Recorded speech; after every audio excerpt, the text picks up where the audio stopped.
I'm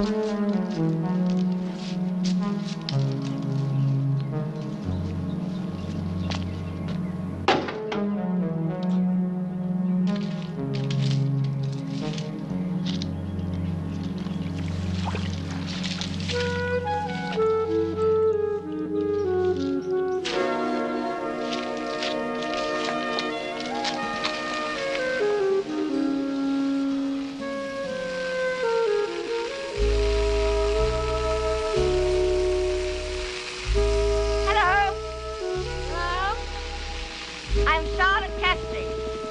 I'm Georgia Banfield's mother. Well, I'm afraid we've only lived here a month. I don't know anybody in the neighborhood yet.